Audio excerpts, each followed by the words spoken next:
Right. ప్రస్తుతం హైదరాబాద్ లో ఉన్న తెలంగాణ కాంగ్రెస్ వ్యవహారాల ఇన్ఛార్జ్ మీనాక్షి నటరాజన్ ప్రభుత్వ పనితీరు, పార్టీ పరిస్థితిని సమీక్షించేందుకు వరుస భేటీలు నిర్వహిస్తున్నారు. నిన్న పలు పార్లమెంట్ సెగ్మెంట్లలోని ఎమ్మెల్యేలు, నేతలతో సమావేశమైన ఆమె ఇవాళ రెండో రోజు కూడా మహబూబ్ నగర్, చేవెళ్ల పార్లమెంటు పరిధిలోని ఎమ్మెల్యేలు, నేతలతో భేటీ అవుతారు. ఆయా నియోజకవర్గాల్లో పార్టీ స్థితిగతులు, ప్రభుత్వ సంక్షేమ పథకాల అమలుపై చర్చిస్తారు. రైట్. ఏదైతే రెండో రోజు కూడా మీనాక్షి నటరాజన్ ఎమ్మెల్యేలతో, నేతలతో భేటీ అవుతున్నారు, సమావేశం అవుతున్నారు. దీనికి సంబంధించి మరిన్ని అప్డేట్స్ మా స్పెషల్ కరెస్పాండెంట్ సునీల్ ద్వారా తెలుసుకుందాం. సునీల్, రెండో రోజు కూడా మీనాక్షి నటరాజన్ ఎమ్మెల్యేలతో భేటీ అవుతున్నటువంటి సిచ్యువేషన్ మనకు కనిపిస్తోంది. మరొక పక్క సీఎం విందుకు సంబంధించి కూడా మనకి చూస్తున్నాం. అసలు ఎందుకు ఇస్తున్నారు, మంత్రివర్గం కూర్పుకు ముందు ఆనవాయితీగా ఇస్తుందా అని చెప్పి. సో ఈ మీటింగ్స్ కి దీనికి ఏమన్నా ఇంటర్లింక్ ఉండే ఛాన్స్ ఉందనుకోవచ్చా?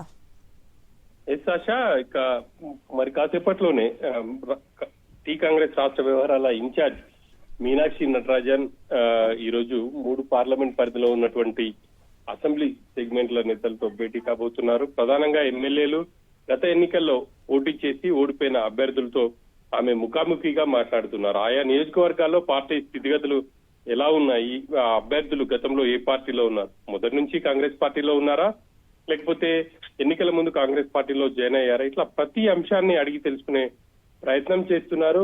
వాళ్ళ నుంచి కూడా ప్రభుత్వ సంక్షేమ కార్యక్రమాలకు సంబంధించి ఫీడ్బ్యాక్ కూడా తీసుకుంటున్నారు. నిన్న ఇటు ఆదిలాబాద్, పెద్దపల్లి, నిజామాబాద్, కరీంనగర్, జహీరాబాద్, మెదక్, అదేవిధంగా మేడ్చల్, మల్కాజ్గిరి పార్లమెంట్ పరిధిలో ఉన్నటువంటి ఎమ్మెల్యేలు కావచ్చు, అదేవిధంగా గత ఎన్నికల్లో పోటీ చేసి ఓడిపోయిన కాంగ్రెస్ నేతలతో ఆమె మాట్లాడారు. వాళ్ళు కూడా చాలా అంశాలను ఆమె దృష్టికి తీసుకెళ్లారు.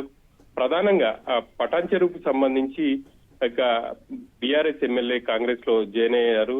ఈ క్రమంలో అక్కడ ఉన్నటువంటి మొదటి నుంచి ఉన్నటువంటి నేతలను పట్టించుకోవట్లేదు అన్న అంశాన్ని కాటా శ్రీనివాస్ గౌడ్ ఆమె దృష్టికి తీసుకెళ్లినట్టుగా తెలుస్తోంది. ఇక చేవెళ్ల నియోజకవర్గంలో కూడా అటువంటి పరిస్థితి ఉందని చెప్పేసి కూడా అక్కడ ఉన్నటువంటి నేతలు ఏఐసిసి ఇన్ఛార్జ్ దృష్టికి అయితే తీసుకెళ్లారు. ఈ రోజు చేవెళ్ల, మహబూబ్ నగర్, అదేవిధంగా హైదరాబాద్ నేతలతో ఆమె భేటీ కాబోతున్నారు. మధ్యాహ్నం వరకు ఈ భేటీ ఉండబోతోంది.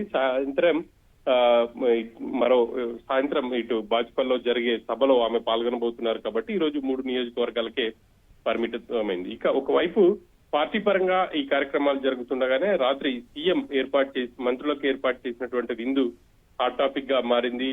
ఉన్న ఫలంగా సీఎం మంత్రులను పిలుచుకొని డిన్నర్ ఏర్పాటు చేయడం వెనుక మతలబ్ ఏంటి అనేది చర్చ అయితే జరుగుతా ఉంది. ఇక కొద్ది రోజుల్లోనే ఇటు మంత్రివర్గ విస్తరణ కావచ్చు, అదేవిధంగా టీపీసీసీ కూర్పు ఉండబోతుంది అనేది ప్రధానంగా చర్చ జరుగుతా ఉంది. ఆ క్రమంలో ఆయా నియోజకవర్గాల్లో మంత్రులకు సంబంధించినటువంటి దగ్గరి సన్నిహితులు ఎవరైనా కానీ, లేకపోతే పార్టీపై ఎవరు ఆల్కప్పు ఉంటున్నారు, వాళ్ళకు మంత్రి పదవి రాని వాళ్ళు కావచ్చు, లేకపోతే పార్టీలో పదవులు దక్కని వాళ్ళు, ఈ అన్ని అంశాలకు సంబంధించి వేరు చేస్తున్నట్టు తెలుస్తా ఉంది. ఒకవైపు మంత్రి వర్గ విస్తరణకు సంబంధించి ఇక ఎవరికి పదవులు దక్కుతాయి అనేది చూడాలి. రేపు సీఎం ఢిల్లీ వెళ్లబోతున్నారు. హైకమాండ్ నేతలతో మరోసారి చర్చించబోతున్నారు. సీఎం తో పాటు పిసిసి చీఫ్, అదేవిధంగా మంత్రులు ఉత్తమ్ కుమార్ రెడ్డి, అదేవిధంగా డిప్యూటీ సీఎం బట్టి విక్రమార్క కూడా ఢిల్లీ రావాలి అని చెప్పేసి ఏఐసిసి నుంచి పిలుపు వచ్చింది. ఈ మేరకు ఈ రోజు సాయంత్రం కానీ రేపు ఉదయం ఢిల్లీ వెళ్లే అవకాశం ఉంది. ఏఐసిసి నేతలతో మాట్లాడబోతున్నారు. పార్టీలో ప్రధానంగా పదవులకు సంబంధించి కావచ్చు, అదేవిధంగా మంత్రివర్గంలో ఎవరిని తీసుకోవాలి అన్న అంశానికి సంబంధించి ఏఐసిసి వీళ్లతో మాట్లాడబోతోంది. ఇప్పటికే ఎస్సీ సామాజిక వర్గానికి చెందిన మాదిగ ఎమ్మెల్యేలు తమకు ఖచ్చితంగా ఈసారి కేబినెట్ లో అవకాశం కల్పించాలని చెప్పేసి నిన్న ఇన్ఛార్జ్ ని కలిశారు. ఇక ఈ రోజు ఢిల్లీ వెళ్తామని చెప్పేసి కూడా చెప్పారు. ఈ అన్ని అంశాలకు కూడా చర్చకు వచ్చినట్టు తెలుస్తా ఉంది.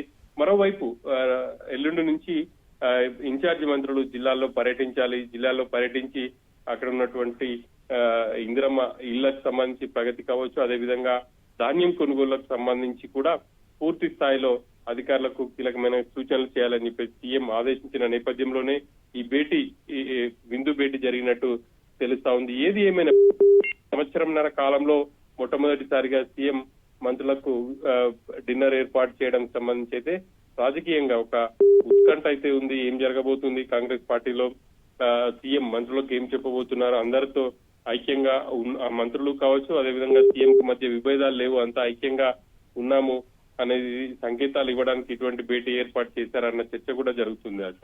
Right Sunil, thanks for the update.